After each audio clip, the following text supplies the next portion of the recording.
अगर आप भारत के किसान हैं और आपने अभी तक प्रधानमंत्री किसान सम्मान निधि योजना का ऑनलाइन रजिस्ट्रेशन नहीं किया है, यानी आपको अभी तक प्रधानमंत्री किसान सम्मान निधि के 6,000 रुपये की जो राशि मिलती है वो अभी तक आपको नहीं मिल रही है, तो आप ऑनलाइन रजिस्ट्रेशन करके आपने प्रधानमंत्री किसान सम्मान निधि योजना के 6,000 रुपये प्राप्त कर सकते हैं। साथ में अगर आप मध्य प्रदेश के किसान हैं तो आपको मुख्यमंत्री किसान कल्याण योजना के भी 6,000 रुपये मिलते हैं। इस तरह से अगर आप एक किसान है और मध्य प्रदेश के किसान हैं तो आपको प्रधानमंत्री पीएम किसान के साथ साथ सीएम किसान के भी 6,000 रुपये मिलते हैं। ऐसे आपको 12,000 रुपये की वार्षिक सहायता राशि मिलती है। सो आज की इस वीडियो में मैं आपको दिखाने वाला हूं कि आप प्रधानमंत्री किसान सम्मान निधि योजना का ऑनलाइन रजिस्ट्रेशन किस तरह से कर सकते हैं। इसका कंप्लीट प्रोसेस इस वीडियो में आपको देखने को मिलने वाला है। तो चलिए आज के वीडियो शुरू करते हैं। तो प्रधानमंत्री किसान सम्मान निधि यानी पीएम किसान सम्मान निधि का ऑनलाइन रजिस्ट्रेशन करने के लिए आपको पीएम किसान की ऑफिशियल वेबसाइट पर आ जाना है, जिसका डायरेक्ट लिंक वीडियो के डिस्क्रिप्शन में आपको मिल जाएगा। यहाँ आने के बाद आपको दो जगह पर पीएम किसान का न्यू रजिस्ट्रेशन करने के विकल्प दिखाई देंगे। एक तो यहाँ पर आपको न्यू रजिस्ट्रेशन वाला विकल्प दिखाई दे रहा है, ऊपर आप आएंगे यहाँ पर न्यू फार्मर रजिस्ट्रेशन, आप चाहें तो यहाँ से कर सकते हैं, या न्यू फार्मर रजिस्ट्रेशन आप यहाँ से भी क्लिक करके उस अगले पेज पर आ सकते हैं। यहाँ आने के बाद आपको इस तरह का इंटरफेस नजर आएगा। यहाँ दो विकल्प दिखाई देंगे। अगर आप ग्रामीण से तो रूरल सिलेक्ट करेंगे, शहरी क्षेत्र है तो अर्बन सिलेक्ट करेंगे। यहाँ पर आपको किसान का आधार कार्ड नंबर डालना होगा। यहाँ पर आप मोबाइल नंबर कोई सा भी दे सकते हैं, जरूर नहीं है कि वही मोबाइल नंबर दे जो आधार में लिंक है। इसके बाद में आप अपना स्टेट सिलेक्ट करेंगे। यहाँ पर कैप्चा कोड दिखाई दे रहा है, कैप्चा फिल करेंगे, गेट ओटीपी करेंगे तो ये जो मोबाइल नंबर आपने दिया होगा उस पर एक ओटीपी सेंड किया जाएगा। ओटीपी आपके मोबाइल पर आया है, उस ओटीपी को यहाँ पर फिल कर देना है। ये ओटीपी 4 अंकों का होता है। ओटीपी डालने के बाद कैप्चा एक बार दोबारा से आपको जो दिखाई दे रहा है कैप्चा फिल करेंगे। अगर ओटीपी सेंड नहीं होता है तो आपको रिसेंट ओटीपी का बटन दिखाई दे रहा है, आप रिसेंट ओटीपी कर सकते हैं। इसके बाद में सबमिट पर क्लिक करेंगे तो आपका मोबाइल नंबर और आधार नंबर वेरीफाई कर लिया जाएगा। इसके बाद में आपके आधार कार्ड के साथ जो मोबाइल नंबर लिंक होगा उस पर एक और ओटीपी सेंड किया जाएगा। उस ओटीपी को आपको यहाँ डालना है। ये ओटीपी आपके आधार कार्ड के साथ जो मोबाइल नंबर लिंक होता है उस पर सेंड किया जाता है। ये ओटीपी 6 अंकों का होता है। अब जो भी ओटीपी आपके मोबाइल नंबर पर आया है उस ओटीपी को आपको यहाँ डालना है। ओटीपी नहीं आया है तो आपको डिड नॉट रिसीव और रिसेंट ओटीपी का एक विकल्प दिखाई दे रहा है, आप उस पर क्लिक करके दूसरा ओटीपी सेंड कर सकते हैं, कंसेंट देंगे। इसके बाद में वेरीफाई आधार ओटीपी पर क्लिक करेंगे तो आपके आधार कार्ड पे के साथ जो मोबाइल नंबर लिंक है उस पर जो ओटीपी आया होगा वो ओटीपी यहाँ से वेरीफाई कर लिया जाएगा और आपका आधार कार्ड वेरीफाई कर लिया जाएगा। दोबारा से कैप्चा कोड भी डालना होगा। हमारा कैप्चा कोड गलत डल गया है, हम दोबारा से कैप्चा कोड डाल के वेरीफाई ओटीपी पर क्लिक करते हैं तो आपके सामने किसान का रजिस्ट्रेशन फॉर्म पूरा खुलकर आ जाएगा। इसमें कुछ जानकारी आपके आधार कार्ड के साथ ऑटोमेटिकली आ जाएगी, कुछ जानकारी आपको फिल करना होगी, जैसे आपका जिला क्या है, आपकी सब डिस्ट्रिक्ट क्या है, आपका ब्लॉक क्या है, आपका कौन सा विलेज है, आप यहाँ से सिलेक्ट कर लेंगे। उसके बाद में आपका नाम आपके आधार कार्ड के अनुसार, आपका जेंडर आपके आधार कार्ड के अनुसार, आपकी कैटेगरी, अगर आप ST SC से आते हैं तो वो सिलेक्ट करेंगे, अगर आप जनरल और OBC से आते हैं जनरल और अदर पर सिलेक्ट करेंगे। फार्मर टाइप में आपकी ज़मीन कितनी है, 1-2 हेक्टेयर के बीच में तो वो करेंगे, अधिक ज़्यादा है तो वो कर लेंगे। आधार ऑटोमेटिक सिलेक्ट रहेगा, आधार नंबर ऑटोमेटिकली आ जाएगा, मोबाइल नंबर आ जाएगा, आपके आधार कार्ड के अनुसार आपका एड्रेस भी यहाँ पर आ जाएगा। स्क्रॉल करके नीचे आएंगे, यहाँ पर पिन कोड दिखाई देगा, फादर्स नेम आपको दिखाई देगा। अब लैंड रजिस्ट्रेशन आईडी आपको डालना होगी। अब लैंड रजिस्ट्रेशन आईडी आप कहाँ से निकाल सकते हैं, आप जिस राज्य में रहते हैं वहाँ की भूलेख वेबसाइट पर चले जाएंगे, या फिर जैसे अगर आप यूपी में रहते हैं यूपी भूलेख लिख देंगे, MP में रहते हैं तो MP भूलेख लिख देंगे।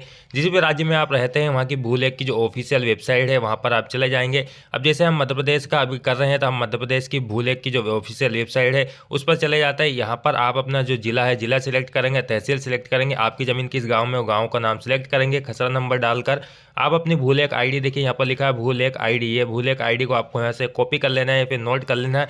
उसके बाद में यहाँ पर जो लैंड रजिस्ट्रेशन आईडी लिखा है यहाँ पर आपकी भूलेख आईडी को पेस्ट कर देना है। राशन कार्ड नंबर अवेलेबल है तो डाल सकते हैं, डेट ऑफ बर्थ ऑटोमेटिकली आ जाएगी। अगर आप पीएम किसान मानधन योजना का लाभ लेना चाहते हैं तो यस करेंगे, अदरवाइज आप यहाँ पर नो सिलेक्ट कर देंगे। अगले स्टेप में आपको आपकी जमीन की जानकारी देनी होगी, जैसे आपकी जो जमीन है यानी आपके सिर्फ आप ही के नाम है या फिर ज्वाइंट जमीन है, जैसे किसी और के नाम भी आपके नाम भी, ऐसे 2-4 व्यक्ति के अगर नाम है तो ज्वाइंट जमीन है, और अगर आपके सिर्फ एक ही व्यक्ति के नाम है तो आप सिंगल सिलेक्ट करेंगे। अगर ज्वाइंट जमीन है यानी 2-4 व्यक्ति के नाम है तो आप ज्वाइंट सिलेक्ट करेंगे। जो भी है फिलहाल अभी हमारी ज़मीन सिंगल है तो हम सिंगल पर सिलेक्ट करेंगे। इसके बाद में अब हमको ज़मीन की जानकारी ऐड करना होगी, इसलिए हमको जो ऐड वाला बटन दिखाई दे रहा है इस पर आपको क्लिक करना है। अब यहाँ पर हमको ज़मीन की जो जानकारी है यहाँ पर हमारा सर्वे नंबर यानी खाता नंबर डालना होगा। ये आपकी पावती में लिखा हुआ होता है, या फिर आपने जो अभी आपका लैंड रजिस्ट्रेशन पोर्टल यहाँ से जो निकाला था भूलेख वाला, आप यहाँ से भी अपने खसरा नंबर या खतौनी नंबर जब आप निकालेंगे तो वहाँ पर आपको खाता नंबर लिखा हुआ दिखाई देता है।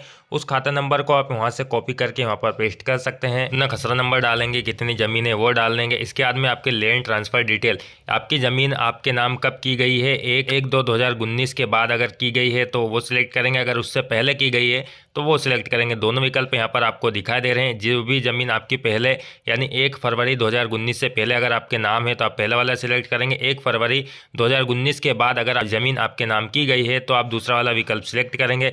इसके बाद में लैंड ट्रांसफ़र डिटेल में आपकी ज़मीन आपके नाम किस तरह से की गई है वो डिटेल आपको यहाँ देनी होगी। जैसे आपके पति की मृत्यु के बाद ज़मीन आपके नाम की गई है, पिता की मृत्यु के बाद, या फिर आपको विरासत में मिली, आपने खरीदी है, गिफ्ट की गई है। बहुत सारे विकल्प आप दिए गए हैं। आपके अनुसार जो भी विकल्प आपको उचित लगता है वो विकल्प आप यहाँ से सिलेक्ट कर लेंगे। फिलहाल अभी हमको ये ज़मीन जो है हमें विरासत में मिली, यानी हमारे पिता की ज़मीन थी, अब वो हमारे नाम की गई है, हम वो सिलेक्ट कर लेते हैं। उसके बाद में अगर आपको गिफ्ट मिली होगी तो आप गिफ्ट सिलेक्ट करेंगे। लैंड रजिस्ट्रेशन डेट, आपको किस तारीख को ये ज़मीन आपके नाम की गई है वाली तारीख आप यहाँ कैलेंडर से सिलेक्ट कर लेंगे। अब ऐड का बटन दिखाई दे रहा है, इस पर क्लिक करके आप इस ज़मीन की जानकारी ऐड कर देंगे। ऐसे ही अगर आपके और खसरा नंबर हैं तो आप इस तरह से अपने खसरा नंबर, खाता नंबर, जो जानकारी है वो जानकारी डालकर आप अपनी जानकारी ऐड करते जाएंगे। आपकी जानकारी ऊपर ऐड होती चली जाएगी। जितने भी खसरा नंबर आपके एक पावती में अवेलेबल है उतने सारे खसरा नंबर आपको यहाँ पर एक एक करके ऐड कर लेना है।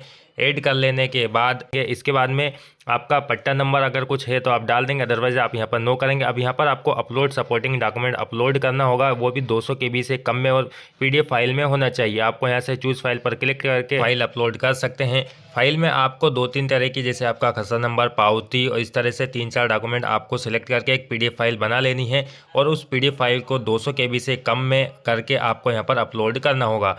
फाइल जैसे अपलोड हो जाती है नीचे आपको सेव का एक बटन दिखाई दे रहा है। सेव के बटन पर आप क्लिक करेंगे तो आपका रजिस्ट्रेशन सक्सेसफुली हो जाएगा। और अगर आप चाहें इसका एक प्रिंट भी लेना चाहते हैं तो आपने जो जानकारी फिल की होगी उसका आप डायरेक्ट Ctrl+P से प्रिंट ले लेंगे, ताकि अब जब आप पटवारी को इसे दिखाने जाएंगे तो वहाँ पर आपकी ये जो जानकारी, आपने जो डिटेल फिल की होगी वो जानकारी उनको यहाँ पर दिखाई देगी। हालांकि उनके पास भी दिखाई देती है, लेकिन अगर आप इसका प्रिंट ले लेते हैं तो आपके लिए काफ़ी अच्छा होगा। अब आपके द्वारा PM किसान सम्मान निधि योजना का रजिस्ट्रेशन सक्सेसफुली कर लिया गया है। अगर आप इसका स्टेटस चेक करना चाहते हैं तो स्टेटस भी चेक कर सकते हैं। स्टेटस चेक करने के लिए आपको वापस से होम पेज पर आ जाना है। यहाँ आ जाने के बाद आपको जो आपने स्वयं से रजिस्ट्रेशन किया होगा तो इसमें लिखा है status of self register farmer और CHC फार्मर। जैसे CHC वाले और सेल्फ से अगर आप रजिस्ट्रेशन करते हैं तो उसका स्टेटस आप यहाँ से चेक कर सकते हैं।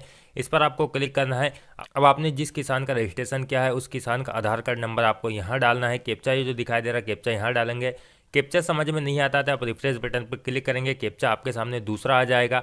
उस कैप्चा को आपको यहाँ डालना है। सर्च पर क्लिक करेंगे, आपके सामने किसान की सारी डिटेल खुलकर आ जाएगी, जैसे उनका नाम, उनके फादर का नाम, उनका आधार कार्ड नंबर, मोबाइल नंबर, किस एड्रेस, उनका जो एड्रेस है वो एड्रेस यहाँ पर दिखाई देगा। किस तारीख को रजिस्ट्रेशन किया था और रजिस्ट्रेशन की डेट भी आपको यहाँ पर दिखाई देगी। इसके बाद में स्टेटस पर यहाँ लिखा है status pending for approval for सब डिस्ट्रिक्ट और ब्लॉक लेवल, और भी आपका रजिस्ट्रेशन को वेरीफाई किया जाता है, वहाँ से इसे वेरीफाई कराना होगा। आप चाहें तो इसका भी प्रिंट ले सकते हैं और इसके साथ आपकी जो ज़मीन से संबंधित दस्तावेज है उन सभी की एक फ़ोटो कापी करके आपका जो पटवारी लगता है या तहसीलदार लगते हैं जहाँ पर भी आपका ये वेरिफिकेशन होता है, आप वहाँ पर अपनी एक हार्ड कापी जमा कर देंगे, जिससे कि वो वेरीफाई कर सकें।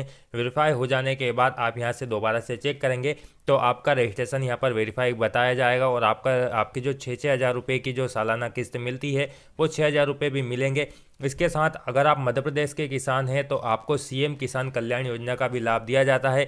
उसमें भी मध्य प्रदेश सरकार द्वारा 6-6 हज़ार रुपये की सालाने यानी 2-2 हज़ार की 3 किस्त यानी 6 हज़ार रुपये अब दिए जाते हैं। पहले 4 हज़ार रुपये दिए जाते थे, लेकिन उसे भी बढ़ाकर अब 6 हज़ार रुपये कर दिया गया है। तो आप मध्य प्रदेश के किसान हैं तो आपको वो भी मिल सकता है। राजस्थान में भी ये सर्विस जल्द लागू होने वाली। राजस्थान के किसान वालों को भी 6 हज़ार रुपये और 6 हज़ार रुपये PM किसान सम्मान निधि के, ऐसे 12 हज़ार रुपये अगर आप मध्य प्रदेश के हैं तो आपको निश्चित तौर पर मिल जाएंगे। अगर आपका वेरिफिकेशन सक्सेसफुली हो जाता है तो आप हमसे कमेंट करके जरूर बताइएगा। तो ये थी प्रधानमंत्री किसान सम्मान निधि योजना की 2024 में किस तरह से रजिस्ट्रेशन करना है, उसके साथ 6 हज़ार रुपये और प्लस 6 हज़ार रुपये की राशि किस तरह से, यानी आप सालाना 12 हज़ार रुपये प्रधानमंत्री किसान सम्मान निधि योजना के जरिए से ले सकते हैं।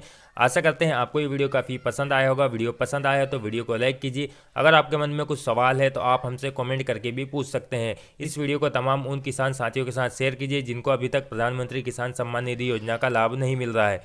धन्यवाद।